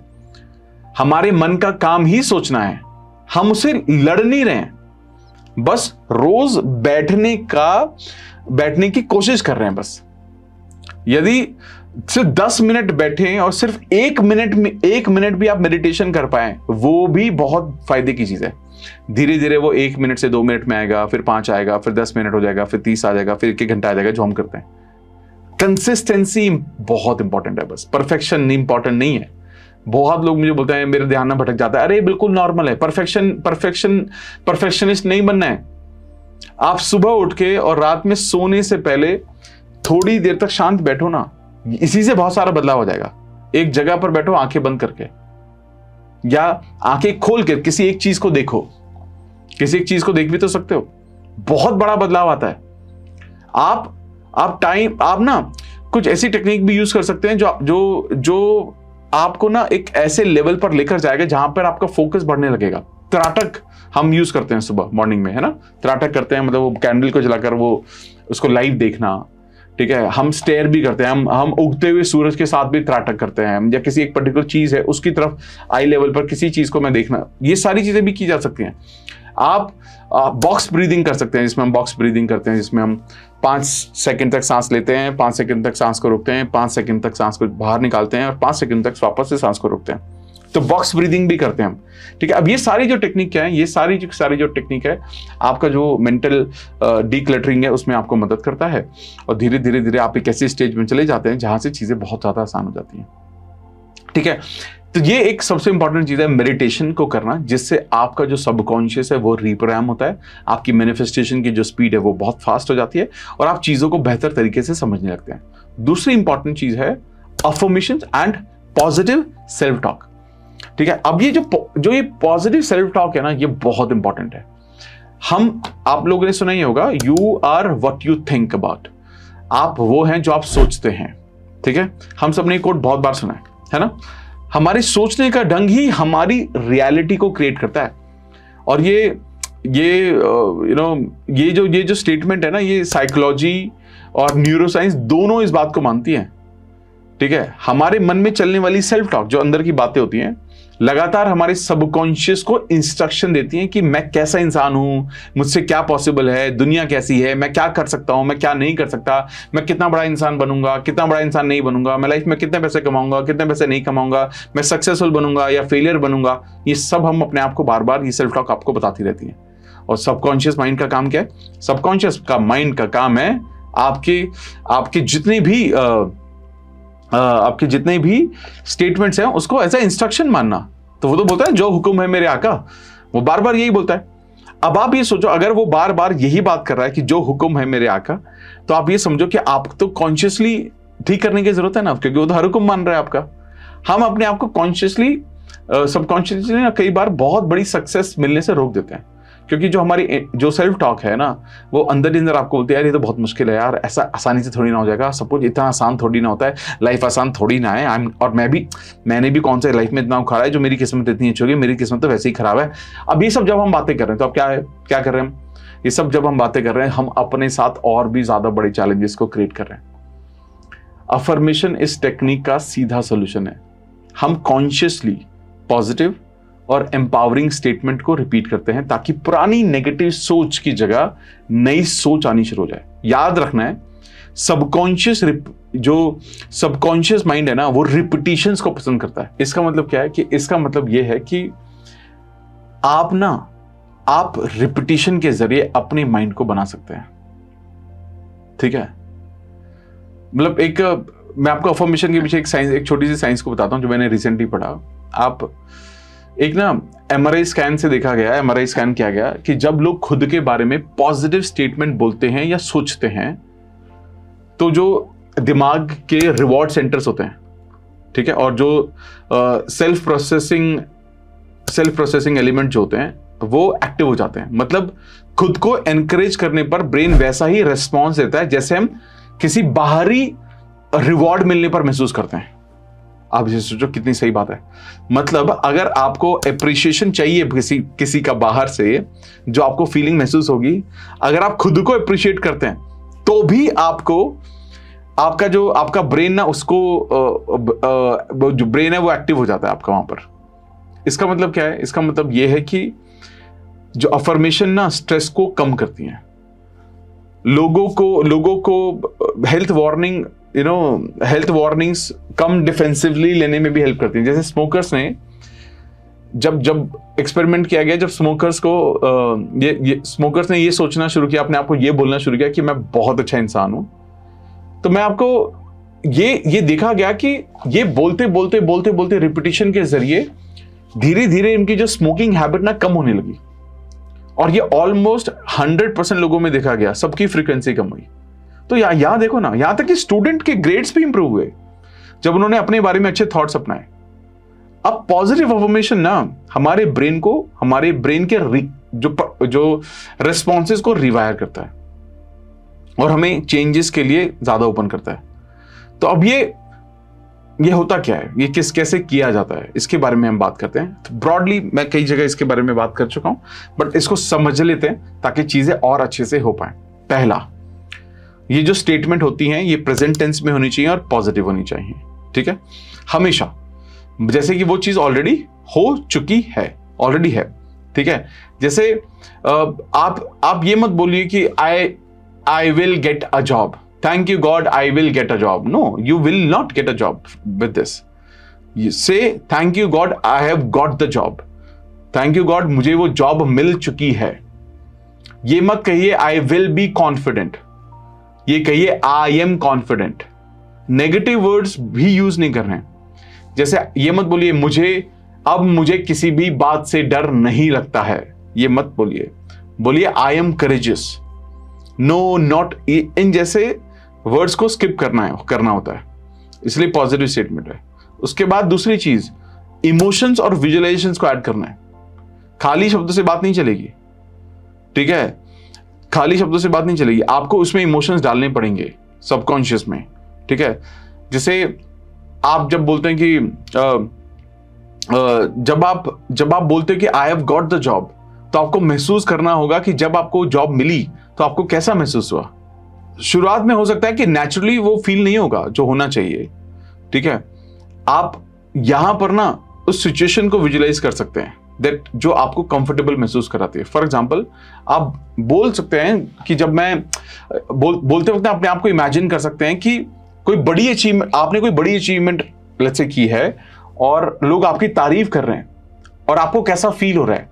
तो वो जो फीलिंग है ना, वो बहुत इंपॉर्टेंट है। आप कह रहे हैं मुझे ना घर लेना है, वो घर जब मिलेगा तो आपको कैसा महसूस होगा, वो फीलिंग है। तो जब आप इमोशंस को, न्यूरोसाइंस के अकॉर्डिंग ये है कि जब आप इमोशंस को रिपीटिशन के साथ जोड़ देते हैं तो आपको ना वो लॉन्ग टर्म में वो पोटेंशिएशन मिलता है, यानी कि वो जो आपकी याद है ना वो स्ट्रांग हो जाती है, मसल मेमोरी की तरह बन जाती है। इसीलिए जब भी आप इस चीज को करें तो मेक श्योर करें कि इमोशंस हो। आप ये बोलते हैं कि किसी इंसान से मेरे को शादी करनी है, लेकिन आप महसूस करो ना कि शादी होगी तो कैसा होगा, कौन कौन से रिचुअल होंगे, शादी के बाद हम कहाँ घूमने जाएंगे, हमारी जिंदगी कैसे होगी, हमारी लाइफ कैसे होगी, वो महसूस करो। और मैं बार बार बोलता हूं, जिस चीज को आप महसूस नहीं कर सकते उस चीज को आप मैनिफेस्ट नहीं कर सकते। महसूस करना जरूरी है। उसके बाद आपको स्पेसिफिक होना चाहिए और बिलीवेबल होना चाहिए। स्पेसिफिक भी तो जरूरी है, ठीक है। अब आप बोलते हो कि यार आई एम सक्सेसफुल। अब सक्सेस का डेफिनेशन तो हर किसी के लिए अलग है ना। अगर आपके सक्सेस का डेफिनेशन क्या है, जैसे आपके सक्सेस का डेफिनेशन हो सकता है कि I want to make 1 lakh rupees every month, ये हो सकता है। तो आप बोलेंगे thank you God I am earning 1 lakh rupees every month, and you will feel it कि 1 लाख रुपए जो अकाउंट में आएंगे तो मैं उसके साथ क्या करूंगा, मैं क्या क्या चीजें खरीदूंगा, मैं गिफ्ट किसको दूंगा, मैं घर में क्या क्या चीजें लेकर आऊंगा, मैं कैसा महसूस करूंगा। जितना स्पेसिफिक होंगे उतना सबकॉन्शियस को एक क्लियर पिक्चर मिलती है। साथ ही ध्यान रखना है कि अफर्मेशन बिलीवेबल भी होनी चाहिए, ठीक है। क्योंकि कई बार होता है जब आप ज्यादा एग्जैजरेट करते हैं तो आपका मन उसको रिजेक्ट करने लगता है। किसी ने मेरे को लिखा कि मुझे ना अपने YouTube चैनल पर 25 मिलियन फॉलोअर चाहिए, 25 million follower, okay, 25 million follower चाहिए, और वो कब चाहिए? अगले महीने चाहिए, अगले महीने। दुनिया के सबसे सक्सेसफुल यूट्यूबर वो बनना चाहते हैं। There is nothing wrong in it. You know what is wrong with this, कि क्या ये 1 महीने के प्रोसेस में पॉसिबल है? यानी कि सिर्फ एक थॉट आया है वो, लेकिन क्या वो खुद पर भरोसा होगा उस इंसान को जो ये सोच रहा होगा? वो नहीं होगा। आपको आप एविडेंस कवर करोगे कहीं ना कहीं से, आप एविडेंस ढूंढोगे कि अच्छा पहले कभी किसी ने किया है क्या। तो आप, क्योंकि जिसने किसी ने कभी किया होता है तो आपको लगता है कि नहीं यार उसने किया तो मैं भी कर सकता हूं। तो किसी ने 1 महीने में 25 मिलियन फॉलोअर किए होंगे, सब्सक्राइबर किए होंगे, शायद नहीं किए होंगे यार। या आपने उतना एक्शन लिया क्या? आप ये चलो ये वो छोड़ो, आप ये चेक करो जो जिसके 25 मिलियन व्यूज हैं, सॉरी फॉलोअर हैं, सब्सक्राइबर हैं, आप चेक करो उसने आज तक कितनी वीडियोस डाली हैं। क्या आपने उतना एक्शन ले लिया क्या 1 महीने के अंदर? तो मैं किसी को भी ये नहीं बोल रहा हूं कि वो उन्हें गलत सोचने की जरूरत है या नेगेटिव सोचने की जरूरत है, बट हमेशा ये समझना बिलीवेबल चीज। अगर कोई आके मुझे बोले कि मुझे ना एक महीने में मुझे 25 किलो वजन कम करना है, तो मैं बोलूंगा यार टेक सम टाइम। अगर कोई मुझे बोले कि मुझे 1 महीने में 3 किलो या 4 किलो वजन कम करना है, मैंने कहा यार इट लुक्स पॉसिबल। तो possibility of not doubting on 4 kg will be higher ना। मैं डाउट नहीं करूंगा ना 4 किलो कम करने पर। 25 किलो पर तो मैं बिल्कुल डाउट करूंगा यार ये तो बहुत मुश्किल है यार, इसके लिए तो तुम्हें छिलवाना ही पड़ेगा यहाँ से चाकू से अपने आप को, है ना। लिटरली मत कर लेना कोई, ठीक है ना। तो इसका मतलब क्या है? इसका मतलब ये कि हम सब लोगों को बार बार ये समझना पड़ेगा कि रिपीटिशन के जरिए जब आप एक कुछ ऐसी चीजें करने की कोशिश करते हैं जिसमें वो बिलीवेबल भी होना बहुत ज्यादा जरूरी है, ठीक है। आप ये बोल रहे हो कि I am attracting wealth and becoming financially free, ठीक है, ये बहुत अच्छा है। लेकिन अगर आपकी आज की सिचुएशन बहुत खराब है तो ये आप अपने आप को ये नहीं बोल सकते आई एम अ बिलियनेयर। हाँ, आप ये बोल सकते हो कि यार thank you God I got my first job. Let's say आपके पास जॉब नहीं है, ठीक है ना, और आपके पास अगर जॉब नहीं है तो आप ये बोल सकते हैं thank you God I got my first job. This is called manifestation. कई बार जब हम लॉ ऑफ अट्रैक्शन मैनिफेस्टेशन के बारे में जैसे ही समझते हैं, जैसे ही सीखते हैं, हम इमीडिएटली क्या सोचना शुरू कर देते हैं, अब भाई छोटी मोटी बात नहीं करेंगे हम, ठीक है, अब हम छोटी मोटी बात नहीं करेंगे, अब हम बड़ी बात करेंगे, ठीक है ना। तो अब हम सीधा छोटी मोटी बातें नहीं करते हैं, अब किसी ने लिखा यहाँ पर, अब मैं देख रहा हूँ Q&A में लिखा, क्रिस्टियानो रोनाल्डो ने किया वो, क्रिस्टियानो रोनाल्डो ने, अब मैं क्या बोलूँ इस बारे में आपको, ठीक है। वो सोचो वो कहाँ से पहुंचे, कहाँ तक पहुंचे, उसके बाद उनके लिए तो कुछ भी पॉसिबल नहीं है। और वो सारी चीजें इसलिए हो पाई क्योंकि he had a tie up with YouTube, ठीक है। उन्होंने उसके साथ उनका वो इतने तो फॉलोअर सब्सक्राइबर कुछ भी नहीं है उनके सामने, मतलब वो तो इतना बड़ा कॉन्ट्रैक्ट उनका हुआ विद यूट्यूब, ठीक है ना। तो आप थोड़ा स्ट्रेच करो, कंफर्ट जोन से बाहर लेके जाओ, बट इतना ज्यादा बाहर मत लेके जाओ जहां से आपकी जो अंदर की आवाज है ना वो आपको रिजेक्ट करने लगे। उस चीज का ध्यान रखो, बैलेंस बनाओ, थोड़ा बड़ा, बहुत बड़ा नहीं, फिर उसको अचीव करो, फिर नेक्स्ट माइलस्टोन, फिर नेक्स्ट माइलस्टोन, ठीक है ना। अब इसके बाद बहुत इंपॉर्टेंट क्या है, इसके बाद बहुत इंपॉर्टेंट है कंसिस्टेंसी। कंसिस्टेंसी बहुत इंपॉर्टेंट रोल प्ले करती है, ठीक है। और मैं हमेशा बोलता हूं कि जब भी आप अगर 2 टाइम हमारे बहुत इंपॉर्टेंट होते हैं, एक तो अर्ली मॉर्निंग का जब हम सुबह सोकर उठते हैं और रात को सोने से पहले, ये टाइम बड़े इंपॉर्टेंट होते हैं, ठीक है। इस टाइम हमारा जब हम होते हैं तो हम या तो थीटा या अल्फा स्टेट में होते हैं, या तो हाफ स्लीपी होते हैं, या फिर बहुत रिलैक्स होते हैं। हमारा जो कॉन्शियस रेसिस्टेंस है ना उस वक्त कम हो जाता है, और जो वर्ड्स हैं वो सीधे अंदर जाते हैं। वो मैं हमेशा बोलता हूँ ना कि हमारी जो सबकॉन्शियस की विंडो होती है वो खुली हुई होती है इस वक्त, वो इस वजह से खुली हुई होती है, ठीक है। अब जब आप अपने शीशे के सामने जाकर अपनी अफर्मेशंस को बोलते हो, आई एम अफर्मेशन बोल रहे हो, कुछ भी अफर्मेशन बोलते हो, इसको मिरर टॉक भी बोलते हैं, मिरर टेक्निक भी बोलते हैं।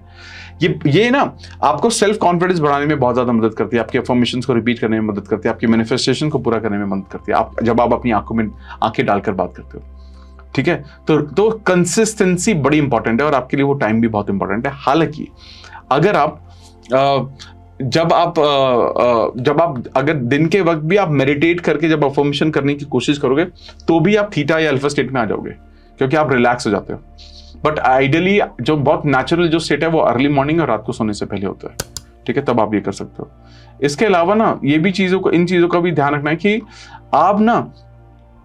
आप टाइम भी फिक्स कर लो कि कब से कब तक करने की उसको जरूरत है, तो चीजें और बेहतर होती रहेंगी।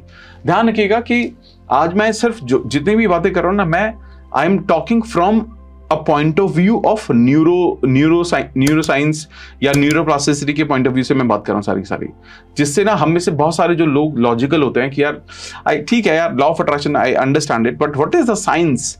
तो ये जो आज हम बात करें पूरी साइंस ही है, ठीक है। ये सारे अफर्मेशंस, जो मेडिटेशन, ये सब साइंटिफिक फैक्ट ही हैं, और ये सारे जो साइंटिफिक फैक्ट हैं आप जाकर रिसर्च सारे के सारे आप यूट्यूब पर तो शायद नहीं मिलेगा, बट आप गूगल वगैरह पर जाकर आप इसको सर्च कर सकते हो, यू गोना फाइंड इट, और आप देखोगे कि यार इसके पीछे एक नहीं पता नहीं कितनी सारी चीजें चल रही हैं। इसके अलावा एक टेक्निक है जो बहुत ज्यादा इंपॉर्टेंट है, जिसको हम बोलते हैं विजुअलाइजेशन या मेंटल रिहर्सल, ठीक है, सी टू बिलीव इट, ठीक है। आपने बार बार ये सुना है कि हमारी जिंदगी में चीजें 2 बार होती हैं, ठीक है। पहले यहां होती हैं, उसके बाद रियल लाइफ में होती हैं, करेक्ट है। हर चीज को 2 बार बनाया गया। दुनिया की जो टॉप एथलीट्स हैं, म्यूजिशियंस हैं, एंटरप्रेन्योर्स हैं, सब विजुअलाइजेशन की पावर को मानते हैं। जब हम अपने गोल को, अपनी सक्सेस को अपने सामने जीते जागते हुए विजुअलाइजेशन की तरह हम बार बार देखते हैं ना, तो हम अपने सबकॉन्शियस को एक ब्लूप्रिंट दे देते हैं, किसका, उस सक्सेस को अचीव करने का। फिर जो सबकॉन्शियस है ना, उस पिक्चर को रियलिटी में बनाने के लिए हमें पुश करने लगता है। चाहे वो एक अच्छा सा आइडिया दे देगा, सही लोगों से मिलवा देगा, मोटिवेशन दे देगा, रैस दे देगा, रैस पता है ना, रेटिकुलर एक्टिवेटिंग सिस्टम दे देगा। फिर हमें बाहर जगह वही चीज नजर आएंगी, ब्रेन फिल्टर, जिसे ब्रेन फिल्टर भी बोलते हैं, ठीक है। अब जब हम जो विजुअलाइजेशन होता है ना, basically visualisation law of attraction का मेंटल एक्सरसाइज वर्जन है। आप जो भी पिक्चर को मन में बार बार रखते हैं, एंड में वो आपकी लाइफ में रियलिटी में आ जाती है। हमने समझा कि जो ब्रेन है वो रियल और इमेजिनेशन में डिफरेंस नहीं कर पाता कि असली में क्या हो रहा है, या ये इंसान क्या विजुअलाइज कर रहा है, या सोच रहा है, या इमेजिन कर रहा है। अब इस एक्सपेरिमेंट में लोगों का, जो हमने बात भी की थी कि लोगों की जो मसल्स थी ना वो सच में स्ट्रांग होगी सिर्फ इमेजिन करने से।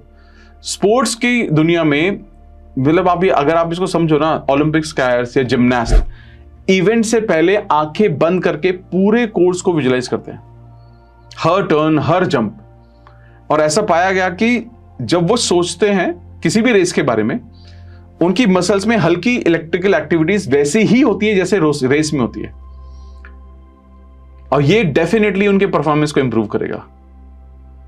ठीक है। अब एक और फेमस इंसिडेंट कि बहुत सारे ओलंपिक एथलीट्स ने बोला कि पोडियम पर गोल्ड मेडल लेने की जो फीलिंग है ना, उन्होंने अपने मन में कई 100 बार महसूस किए, विजुलाइज किए। ठीक है। और जब वो सच में जीते तो उन्हें वो लगा कि यार ये इट इज लाइक अ डेजा वू, कि ये तो हो चुका है सब सारी चीजें। और इसी में आप सेम चीजों पर क्लैरिटी के साथ आप इसमें सोचो, डिटेल में सोचो। लेकिन सबसे इंपॉर्टेंट बात पता है क्या है? सबसे इंपॉर्टेंट बात है कि ना, अगर पॉसिबल है तो विजुअलाइजेशन में ना अपनी सेंसेस को इंक्लूड करो। ठीक है। सेंसेस को इंक्लूड करना मतलब आप ना इसमें आप ये महसूस करो कि किसी की आवाज वहां पर है क्या। जैसे फॉर एग्जांपल आपने कहा कि आपको जॉब चाहिए। ठीक है। तो आप ये महसूस कर रहे हो कि कोई आपको फोन करके बोल रहा है और किसी की आवाज सुनने की कोशिश करो कि यार आपका सिलेक्शन हो चुका है। ठीक है। महसूस करने की कोशिश करो। महसूस मतलब उस टच को महसूस करो या फीलिंग वाली उसको महसूस करो। तो आप किसी स्मेल को भी कर सकते हो। आप जैसे मान लो कोई एक आपके लिए कोई किसी एक तरह की जो खुशबू है, अगर आपके लिए वो आपके सेंसेस को ट्रिगर करती है तो उसको भी इंक्लूड कर सकते हो आप। मान लो आप विजुलाइज कर रहे हैं और एक बड़े स्टेज पर जाकर ऑडियंस को स्पीच दे रहे हैं। ठीक है। आप अपने आप को आप महसूस कीजिए ना कि तालियां बज रही हैं। फील करिए कि स्टेज में ना लाइट्स की वजह से थोड़ी सी ना गर्मी लग रही है, लेकिन इतना अच्छा लग रहा है, इतने हजारों लोगों को देखकर मजा आ रहा है, हल्का हल्का पसीना आ रहा है। उसको इमेजिन करो, उस मोमेंट के थ्रिल को महसूस करो और अपनी पूरी बॉडी को देखो कि आपने क्या पहना हुआ है, किस तरह की आवाजें हैं, क्या क्या चीजें आपको दिखाई दे रही हैं। वो है जब आप अपनी सेंसेस को अपने विजुअलाइजेशन में इंक्लूड कर लेते हैं तो आप उसको बेहतर तरीके से महसूस कर पाते हैं। और सबसे क्रिटिकल पार्ट कि जब आप चीजों को जब आप फीलिंग को जब आप मैनिफेस्ट करते हो ना, तो उसको किसी इमेज के थ्रू मैनिफेस्ट करने से भी बड़ा इंपैक्ट होता है। मतलब आप किसी भी चीज को महसूस करना, ठीक है, अगर सिर्फ इमेज देखना और उसको महसूस करने वाले को हमेशा ज्यादा पॉइंट्स मिलते हैं। ठीक है ना, ये बार बार इंपॉर्टेंट है। और इसीलिए ना हर रोज 2, 3, 4 मिनट 5 मिनट आप मेंटल मूवी क्रिएट करो। जैसी लाइफ आप चाहते हो ना उसका क्रिएशन करना शुरू करो कि आप कैसी लाइफ चाहते हो, किस तरह की जिंदगी चाहते हो। देखो, अगर आपके ऊपर पिक्चर बने, ठीक है, आपके ऊपर पिक्चर बनी, आप क्या चाहते हो कि उस पिक्चर में क्या होगा आपके साथ अल्टीमेटली जब पिक्चर खत्म हो रही होगी, एंड में आप कहां तक पहुंच चुके होंगे। आप अपने आप को क्या दिखाएंगे? मैं सक्सेसफुल हूं, मेरी पूरा परिवार मेरे साथ है, सब बहुत खुश हैं, बहुत सारा पैसा है मेरे पास, अच्छी हेल्थ है मेरे पास, मेरा परिवार मेरे साथ है, मेरा पार्टनर मेरे साथ है, मेरे बच्चे मेरे साथ हैं, मेरे पेरेंट्स मेरे साथ हैं, सब जगह खुशियां हैं, आलीशान सा घर है, बड़ी गाड़ियां हैं, सब सारा दुनिया का जितना भी सुख है वो मेरे पास है। करेक्ट है? ये सोचोगे आप इसी के लिए, इसी के अराउंड या आपने मूवी बना ली, इसी को रोज सुबह सोचो उठने के बाद और रात को ठीक सोने से पहले। जब आप ये सब करना शुरू करते हो तो आप एक मेंटल रिहर्सल कर रहे हो, और इस धीरे धीरे ये एक तरह से आपका मेडिटेशन का भी फॉर्म बन जाता है और आपका विजुअलाइजेशन भी हो जाता है। और सबसे इंपॉर्टेंट चीज है, पूरे भरोसे के साथ करो, पूरे भरोसे के साथ करो। जब आप पूरे भरोसे के साथ आप कुछ करते हो तो उसमें आपको लगता है कि यार ये तो बहुत सही चल रहा है। तो आप विजुअलाइजेशन अगर करना है तो बहुत स्ट्रांग तरीके से करना है, बहुत अच्छे तरीके से करना है, हल्के से नहीं करना। चलिए अब थोड़ा सा एनएलपी की तरफ चलते हैं। ठीक है, एनएलपी की तरफ। ये एनएलपी का मतलब है न्यूरो लिंग्विस्टिक प्रोग्रामिंग। और ये क्या होता है बेसिकली हमारे सबकॉन्शियस की लैंग्वेज के बारे में होता है। ठीक है, तो ये अभी हमने एक 7 डेज का सेशन किया था, आई थिंक 7 या 5 डेज का हमने सेशन किया था, जिसमें इस पे पूरे बात की थी। बट मैं थोड़ी सी ब्रॉड बात करता हूं ताकि आपको सबकॉन्शियस को रिप्रोग्राम करने में आपको थोड़ी सी मदद मिले। ठीक है, अब एनएलपी बेसिकली एक साइकोलॉजिकल अप्रोच है जिसमें हम अपनी लैंग्वेज, यानी कि बोलने की भी और मन की भी लैंग्वेज, और जो हमारी मेंटल इमेजरी है उनका इस्तेमाल करके अपने बिहेवियर को बिलीव्स में बदल सकते हैं। इसे ऐसे समझो जैसे दिमाग एक कंप्यूटर की तरह है, ठीक है, और उसमें एक आपको उसमें एक लैंग्वेज की जरूरत पड़ती है, इमेजिनेशन की जरूरत पड़ती है, ये एक सॉफ्टवेयर की तरह काम करते हैं। एनएलपी हमें सिखाता है कि अगर हम सही वर्ड्स और सही तरीके से बात करें तो अपने माइंड को हम अपने पुराने सॉफ्टवेयर को माइंड में बदल सकते हैं। एनएलपी में बहुत सारी टेक्निक आती है, एंकरिंग टेक्निक आती है, रीफ्रेमिंग आती है, स्विच पैटर्न आते हैं, पार्ट इंटीग्रेशन आती है, बहुत सारी चीजें आती हैं, ठीक है। लेकिन यहाँ पर वो सारी चीजों के बारे में हम डिटेल में बात नहीं करेंगे, बट ब्रॉडली हम एक चीज के बारे में बात करेंगे, हिप्नोसिस। ये एक अलर्टेड स्टेट ऑफ कॉन्शियसनेस है जिसमें इंसान का जो कॉन्शियस माइंड है वो रिलैक्स्ड और इनवर्ड पर फोकस होता है, ठीक है। ये बेसिकली अल्फा थीटा स्टेट ही है, ठीक है। और हिप्नोटिस्ट जो होते हैं ना, हिप्नोटिस्ट या जो सेल्फ सजेशन के थ्रू हमारा जो सबकॉन्शियस माइंड है उसको नए मैसेज को दिया जाता है। अब हिप्नोसिस से डरने की जरूरत नहीं है, आप रोजाना ऑलरेडी हिप्नोटिक ट्रांस में जाते ही हैं बिना इवन रियलाइज के, आपको पता भी नहीं है। जैसे कभी आप ड्राइव कर रहे थे और आप ख्यालों में खोए हुए थे और आपको पता ही नहीं चला, अरे ये रास्ता तो कब निकल गया। कितने लोगों के साथ हुआ है? सब बहुत लोगों के साथ हुआ है। अरे यार ये मैंने कब क्रॉस किया, मैंने सब समझ रहे आप, यानी कि आप उस वक्त आप एक ट्रांस हिप्नोटिक ट्रांस में चले जाते हैं, उस स्टेट में चले जाते हैं, ठीक है ना। कई बार ऐसा होता है कि आप अपने फोन पर हो और घंटों बीत गए, पता ही नहीं चला। इसलिए कई बार वो ट्रांस खराब होते हैं जो हमें नुकसान पहुंचाते हैं, ठीक है। अब हिप्नोथेरेपी में बस इस स्टेट को इंटेंशनली इंड्यूस करके कंस्ट्रक्टिव सजेशन दिए जाते हैं, ठीक है। जैसे कि आप अपने आप को बोल रहे हो कि कोई स्मोक करता है, ठीक है, स्मोक वो बोलता है कि यार स्मोक का जो फील है ना वो बड़ा खराब होता है, ठीक है, बहुत खराब होता है। अब ये क्यों करते हैं? ताकि वो जो स्मोकर है वो उसको छोड़ सके। तो जैसे जैसे वो ट्रांस में उसको वो मैसेज दिया जाता है, चीजें निकलने लगती हैं, चीजें वहीं से निकलने लगती हैं। अब जैसे वो चीजें वहां से निकलने लगेंगी, चीजें बेहतर होने लगेंगी। अब वैसे तो बहुत सारे टूल्स हैं, जैसे इसके पैटर्न इंटरप्शन टूल है या स्विच टेक्निक है जो हमारे पास्ट को रीफ्रेम करने में मदद करता है। लैंग्वेज रीफ्रेमिंग टूल है जिसके जरिए हम ये कर सकते हैं। हम कई बार जैसे अपने आप को ये बोलते हैं कि यार ये सारी चीज़ें मैं नहीं कर सकता, मैं करना चाहता हूँ बट मेरे से होगा नहीं। ये सारी की सारी चीज़ों को एनएलपी टेक्निक से बदला जा सकता है। जब ये एनएलपी टेक्निक को आप अपनाना शुरू करते हैं, हिप्नोसिस को थ्रू नए सजेशन देना शुरू करते हैं, तो वो चीज़ें अपने आप होने लगती हैं। आपके जो सबकॉन्शियस के पैटर्न अपने आप बदलने लगते हैं। लेकिन इसके लिए सबसे इंपॉर्टेंट चीज़ अभी तक हमने क्या क्या डिस्कस की, सबसे पहला आपको मेडिटेशन की जरूरत है, उसको मिस नहीं कीजिएगा। सेकंड आप अफर्मेशन राइटिंग करते हैं, वो मैंने आपको साइंटिफिक स्टडीज भी बताई हैं जिसके जरिए आपको पता चलता है कि जब आप लिखते हो तो चीज़ें कितने और बेहतर तरीके से होने लगती हैं। एंड थर्ड जो हमने बात की अबाउट विजुअलाइजेशन, ठीक है, तो विजुअल पैटर्न। और फिर हमने बात की हिप्नोसिस के बारे में कि हिप्नोसिस के अंदर किस तरह से पैटर्न ड्राइव्स होते हैं, ठीक है। इसके बारे में डिटेल में बात करेंगे हम 10 डेज वाले वर्कशॉप में बात करेंगे। लेकिन अभी के लिए ब्रॉड इंट्रोडक्शन, ताकि आप उसको सिर्फ अभी के लिए इंप्लीमेंट कर पाए, ठीक है। ये सारी चीज़ें करने के बाद एक बहुत इंपॉर्टेंट चीज़ है, ये हमारा ये जो सेशन है इसका आखिरी हिस्सा है, ठीक है। ये जो हिस्सा है ये बेसिकली पॉजिटिव हैबिट्स को बिल्ड करने और जो हमारे ये कुछ न्यूरोबिक एक्सरसाइजेस से मिलकर बना है, ठीक है। मतलब कुछ ऐसे एक्शन जो हमारी रीवायरिंग करने में बहुत ज़्यादा जिससे हमें बहुत ज़्यादा मदद मिलती है। हमने मन के बारे में काफ़ी बात की है ना। अब थोड़ा ना फिजिकल एक्शन के बारे में बात करते हैं। हैबिट्स, आप सबको पता है हैबिट्स वो एक सेतु होता है ना, सेतु की तरह काम करते हैं जो हमारे कॉन्शियस एफर्ट्स को सबकॉन्शियस प्रोग्रामिंग में कन्वर्ट करते हैं। जब भी कोई नया बिहेवियर आप बार बार करते हैं, कुछ टाइम के बाद वो हैबिट बन जाता है, हमने पहले भी जाना, जिसमें ऑन एन एवरेज 60 दिन लगते हैं। फिर वो सबकॉन्शियस प्रोग्राम की तरह बिना सोचे चलने लगता है। यानी कि अगर आप अच्छी आदत डालते हैं तो वो आपके सबकॉन्शियस ऑटो पायलट को भी अच्छा बना देता है।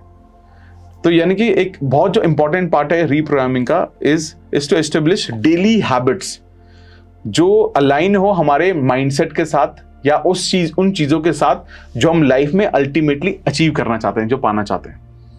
कुछ हैबिट्स तो हम डायरेक्टली डिस्कस कर चुके हैं, मेडिटेशन, जर्नलिंग, अफर्मेशन, ये सब कुछ तो आप कर ही सकते हैं। लेकिन एक आज बहुत इंपॉर्टेंट चीज के बारे में यहाँ पर बात करूंगा मैं, ठीक है। लेकिन कुछ और सिंपल हैबिट्स भी हैं जो आपको ऐसा बहुत ज्यादा मजेदार बना देंगे।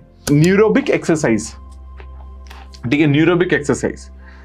जब हम फिजिकल एक्सरसाइज को, यानी कि इसको आप न्यूरोबिक एक्सरसाइज या ब्रेन वर्कआउट भी बोलते हैं हम इसको, जब हम फिजिकल एक्सरसाइज, आपको पता है कि फिजिकल एक्सरसाइज हमारी बॉडी को स्ट्रांग रखती है, वहीं पर न्यूरोबिक जो है वो हमारे माइंड को शार्प और एडेप्टेबल रखता है। न्यूरोबिक एक्सरसाइज, इसका मतलब ये है कि रोजाना कुछ ऐसा करें जो आपके रूटीन से थोड़ा अलग हो, ताकि हमारा जो ब्रेन है वो नए न्यूरल कनेक्शन बनाए। सबसे फेमस एक न्यूरोबिक एक्सरसाइज है, वो सबको करने की जरूरत है, वो है अपने नॉन डोमिनेंट हाथ से काम करना, जैसे ब्रश करना। अब हम सब लोग राइट हैंड से ब्रश करते हैं, most of us right hand से ब्रश करते हैं, करेक्ट है। जब हम राइट हैंड से ब्रश करते हैं, आज से अगले 30 दिन तक आप लेफ्ट हैंड से ब्रश करना शुरू करो। आप पानी को राइट हैंड पे रखते हो, राइट हैंड से पीते हो, आप उसको आप लेफ्ट हैंड से यूज करना शुरू करो, ठीक है। देखा न्यूरल कनेक्शन, मैंने पकड़ा राइट में ही अपना, ठीक है। तो अल्टीमेटली क्या है, तो आप ये एक ऐसी एक्सरसाइज है, अगर आप इसे रोज राइट हैंड से ब्रश करते हैं, आप ये समझिएगा कि आप ना शुरुआत में थोड़ा सा अनकंफर्टेबल लगेगा और शायद ढंग से ब्रश भी नहीं होगा, लेकिन यही बात है जो हमारा दिमाग उसके लिए रास्ते ढूंढेगा और उस टास्क को करने के लिए अलग अलग तरीके ढूंढ रहा होगा।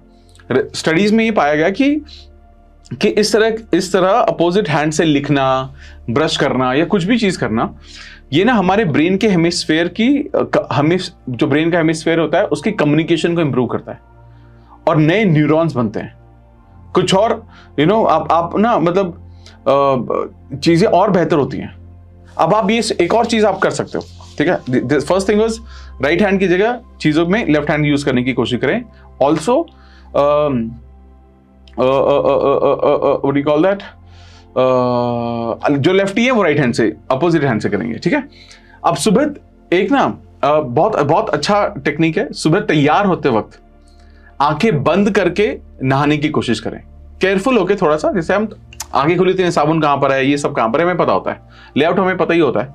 अब बहुत केयरफुली ना आंखें, आप जब बाथरूम में गए नहा, बिल्कुल आंखें बंद करने की कोशिश करो, हर चीज को टच करके महसूस करने की कोशिश करो, ठीक है। अब ये इससे क्या होगा, इससे ना आपका जो ब्रेन है वो ब्रेन काम करने लगेगा, रास्ते ढूंढने लगेगा आप चीजों को आपको बताने के लिए, ठीक है। वहां ये सब चीजें होती हैं जो आपको ना एक नए हम बोलते हैं नए न्यूरोबिक कनेक्शन बनने लगती है, न्यूरोबिक एक्सरसाइज होने लगती है, नए ब्रेन वर्कआउट के जरिए आपके नए कनेक्शंस इंप्रूव होने लगते हैं या नए कनेक्शन बनने लगते हैं।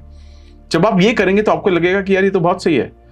कभी कभी ना ऑफिस जाते वक्त नया रूट ले लो, अलग रास्ते से जाओ। ऑफिस जाने के, कहीं पर जाने के मल्टीपल तरीके होते हैं ना, नया रूट लो। ये जो नया जो थोड़ा सा जो चेंज है ना, वो आपके ऑटो पायलट मोड को और वो उसको ब्रेक करेगा और आपका ब्रेन जो ना नए और बहुत ही फ्रेश पाथवेज क्रिएट करेगा। इसका फायदा रीप्रोग्रामिंग में ये होता है कि आपका दिमाग स्टक मोड से निकल जाता है और आपको ना अंदर से ये भी महसूस होता है कि हर चीज का ना कोई सोल्यूशन जरूर होता ही होता है। और ये मैं आपको बता दूं, ये जो दो एक्टिविटी मैंने बताई है, इसके अलावा बहुत सारी एक्टिविटी होती हैं। अगर ये 2 एक्टिविटी आप करते हो, आपको कहीं ना कहीं बार बार ये महसूस होगा कि आपका जो ब्रेन है ना वो ये एंटी एजिंग भी है ब्रेन के लिए, मतलब आपका ब्रेन यंग होता है इससे। समझ रहे हो आप, तो कितनी इंपॉर्टेंट है। इसके अलावा एक और भी जो चीज है, आप ना फिजिकल एक्सरसाइज भी प्रैक्टिस करो। ये आपने बहुत बार सुना है, healthy body healthy mind, but ये बहुत बड़ा सच है, ठीक है। जब आप जो रेगुलर एक्सरसाइजेज होती हैं वो BDNF यानी कि ब्रेन ड्राइव्ड न्यूरोट्रोपिक फैक्टर को रिलीज करती हैं, ठीक है, BDNF को, ठीक है, साइंटिफिक टर्म है बट ब्रॉड समझते हैं, ज्यादा डिटेल में नहीं जाऊंगा। एक प्रोटीन जो न्यूरॉन्स को ग्रो और कनेक्ट होने के लिए पुश करता है, बेसिकली हमारे ब्रेन के लिए एक फर्टिलाइजर की तरह है। सो अगर आप रोज थोड़ी बहुत भी एक्सरसाइज करते हैं, जॉग करते हैं, वॉक करते हैं, योगा करते हैं, जिम जाते हैं, डांस करते हैं, कुछ भी करते हैं, तो आप अपने रीप्रोग्रामिंग के जो एफर्ट्स को बायोकेमिकली सपोर्ट कर रहे होते हैं। और मैंने कितनी बार ये बोला है, people who are physically fitter, आप भी देखो, चलो अपने आसपास देखो, जो लोग फिजिकली ज्यादा फिट होते हैं, they are they are more successful in life also. They are more successful at their work also. You know why? उसका सबसे बड़ा कारण है कि their energy is better. उनकी energy better होती है and they are better manifester also. और ये मैंने कई जगह बोला है, physically fit लोग ज्यादा सक्सेसफुल मैनिफेस्टर होते हैं. सिंपल बात है. तो अगर आप कहते हैं कि I want to be successful, अपने इस पर ध्यान दो. आप अपने पोस्चर पर ध्यान दो. सीधे खड़े रहो, सीधे बैठो, सीधे चलो. टेक केयर कि आप कैसे बैठ रहे हो. ठीक है, कैसे कि पावर पोजेस के बारे में जानो. ठीक है, कि कॉन्फिडेंटली कैसे मिलना है, कॉन्फिडेंटली कैसे लोगों से हैंडशेक करना है. ये सब हमारे सेल्फ बिलीफ को बढ़ाते हैं. ठीक है, तो ये जब आप ये करते हो ना, तो आपको ना धीरे धीरे चीजें समझ में आने लगती हैं. आपके धीरे धीरे ना वो चीजें होने लगती हैं. और जब आप ये सारी चीजें करोगे, अपनी टेक्निक्स इंप्लीमेंट करना शुरू करोगे, तो आपको ये समझ में आएगा कि यार चीजें तो सही चल रही हैं. लेकिन एक सबसे बड़ी गलती लोग क्या करते हैं ना, कि एक साथ ना 10 चीजें करने की कोशिश करेंगे. आज जैसे बहुत सारी चीजें समझ ली, 10 चीजें करने की कोशिश करेंगे. अच्छी बात है, आप 10 चीजें करने की कोशिश करो, लेकिन एक से शुरुआत करो. 1 या 2 पर ज्यादा फोकस करो ना. हर सुबह 1 घंटा मेडिटेशन मत करो, 10 मिनट से शुरुआत करो. हर रात जर्नलिंग करना, 10 चीजें मत लिखो. एक पहले दिन सोचना शुरू करो, बाद में जर्नल लिखना शुरू करना. जब वो रूटीन में आ जाए फिर लिखना शुरू कर देना. ठीक है ना. तो अगर जब आप ये सारी चीजें करते हो तो चीजें होने लगती हैं. तो 30 दिन तक ये सब करना. नॉन डोमिनेंट हाथ का यूज करो, ये सबसे इंपॉर्टेंट है. और 30 ही दिन तक वॉशरूम में आंखें बंद करके जाओ. ठीक है, मतलब नहाने धोने के बाद कर लेना, मतलब स्पेशली नहाते वक्त. अब जब आप ये करोगे ना, तो आपको धीरे धीरे समझ में आएगा कि यार चीजें बेहतर होती जाती हैं, नए न्यूरल कनेक्शन बनते जा रहे हैं, और चीजें ना मैं बहुत अच्छे से कर पा रहा हूं. And I am sure about it. जब आप इसको करेंगे तो आपको बहुत ज्यादा चीजें समझ में आएंगी. ठीक है, तो ये जो चीजें हम अगले 30 दिनों तक फॉलो करने की कोशिश करते हैं. तो अगले 30 दिनों का आपके लिए एक बहुत सिंपल रोड मैप है. ठीक है, सिंपल सा रोड मैप. ठीक है, 30 दिनों का मतलब है ब्रॉडली 4 हफ्ते, है ना. 4 हफ्ते में आप सब लोग ना इस चीज को नोट कर लें प्लीज. ठीक है, अगले 4 हफ्ते में क्या करना है. पहला, हर रोज मॉर्निंग में आपको मेडिटेशन जरूर करना है, मिनिमम 5 मिनट. पहला, ठीक है, मिनिमम 5 मिनट. या चलो इसको ना एक काम करते हैं, इसको ना अलग अलग हिस्सों में बांटते हैं. मैं क्विकली बताऊंगा, जल्दी लिखेंगे. 4 हफ्तों में अलग अलग बांटते हैं इसको. तो वीक 1 लिखिए, अब से लेकर वीक 1, यानी अगले 7 दिन क्या करना है. फिर अगले 7 दिन, फिर अगले 7 दिन, फिर अगले 7 दिन. पहला, मेडिटेशन करेंगे 5 मिनट, 5 से 10 मिनट मिनिमम. ठीक है, तो वीक 1 में पहला काम, मिनिमम 5 मिनट मेडिटेशन. दूसरी चीज, आप सुबह उठते ही इंटेंशन डिसाइड करेंगे कि आप पूरे दिन को कैसे देखना चाहते हैं, कि आप पूरे दिन में कैसा होना चाहते हैं. ठीक है, मतलब अपने पूरे दिन को आप ये कहेंगे कि आज मैं बहुत कॉन्फिडेंट रहूंगा, आज मैं बहुत अच्छे से काम करूंगा. कुछ भी लिखिए, एक थॉट दे दीजिए. ठीक है, फिर उसके बाद अगले 1 हफ्ते तक आपको माइंडफुल चीजें करनी है. एक वक्त पर एक ही चीज काम करना है. खाते वक्त खाने को करना है, ये सब करना है. एक वक्त पर एक ही चीज, मल्टीटास्किंग नहीं करनी है.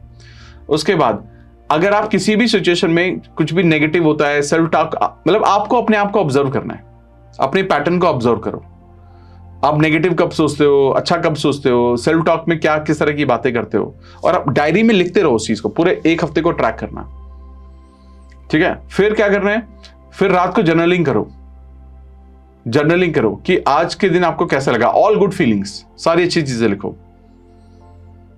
ठीक है, एंड रात को सोने से पहले 2 या 3 दिन में जो भी बहुत खूबसूरत चीजें हुई उनको लिखो. ठीक है, पूरे हफ्ते वो तो करना ही करना है. नॉन डोमिनेंट हाथ से काम करना, नॉन डोमिनेंट उल्टे हाथ से काम करना, वो करना ही है. ठीक है, इसके अलावा हर रोज 2 पेजेस बुक के पढ़ने, किसी भी बुक के. ठीक है, अब वीक 1 के बाद क्या होगा ना, आप अपने मन को ना ऑटो पायलट पर पहचानना शुरू कर देंगे. तो ये क्या होगा, ऑटो पायलट पर आप जाना शुरू हो जाओगे, और कम से कम आपको ना नेगेटिव फ्रीक्वेंसी भी समझ में आ जाएगी, आप क्या गलत सोचते हो वो भी समझ में आ जाएगा. वीक 2 में क्या करना है, वीक 2 में आपका मेडिटेशन 5 से 10 मिनट का हो जाना चाहिए। ठीक है, उसके बाद 5 मिनट कम से कम अफर्मेशन राइटिंग करनी है, बोलकर शीशे के सामने।